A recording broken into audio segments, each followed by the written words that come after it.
village of not far from the epicentre of the latest earthquake. Janet, I just want to say thank you for joining us. I understand that the aftershocks continue. Yeah, there was one just a few seconds ago, and I just sort of explained that I might have to run if it gets big. Appreciate that. We'll speak to you whilst we've got you then. Okay. When the quake hit, did you know what to do?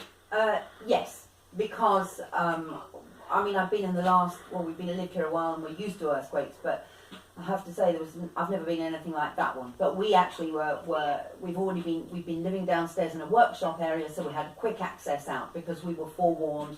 We watch a dutchsinse, a YouTube channel forecast, who's very accurate, and we knew it was coming. We knew it was coming. So where did you go to? I mean, where have the residents gone to?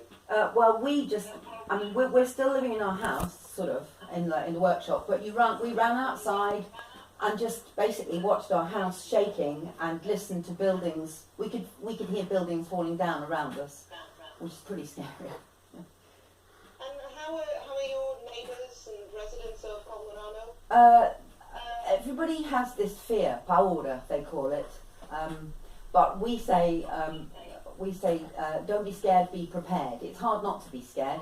That's the motto of our forecaster, Dutchsinse, who, because of him, a lot of the people in the village knew this was coming. We went and talked to the mayor last night, forewarned. People knew they go and sleep in cars, or they sleep where they can get out of the house quickly or easily, or you stand under a beam or in a doorway. You avoid staircases and things like that. And what are you going to be doing tonight then as you settle down for the night? Hoping there's not another one. We've been so busy shoring up the front of our house today, we parked our digger up against it to try and keep the front wall attached to the house. It's that bad. And we've been so busy doing that we haven't eaten. So in a minute, when I finish with you, I'm going to go and have a steak and a beer and celebrate the fact that I'm still alive. Salute. You obviously know what you're doing, but have you seen evidence of emergency workers in your village and in the surrounding area that's been affected by this quake? Oh, very definitely. I mean, the civil protection are incredible. After a quake, they quite often prevent people going back in their homes. There's a huge gymnasium in our village. There are a lot of people sleeping there. There are something like 35, 40 families who are homeless. They're not allowed to return to their homes because they're too dangerous.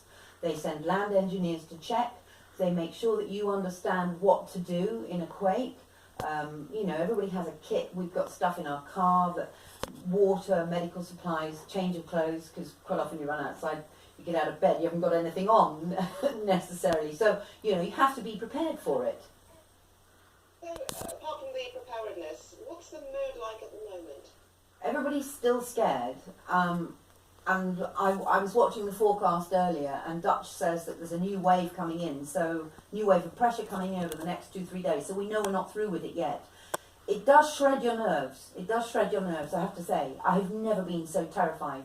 There's nothing you can do. Everything is out of your control, and being a control freak, I don't like that very much. Well, Janet, if this is, this situation is not ideal for you, and you're living in an earthquake zone, do you plan to stay there, or perhaps are you considering moving? No, I'm going to stay. I mean, we have literally worked for 16 years on this house. We've put everything into it. We've done it ourselves, not builders, us. New roof, new second floor.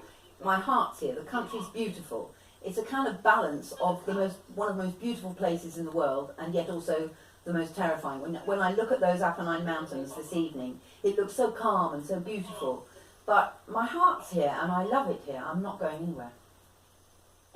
Janet, we appreciate that. Do stay safe. Our line was breaking up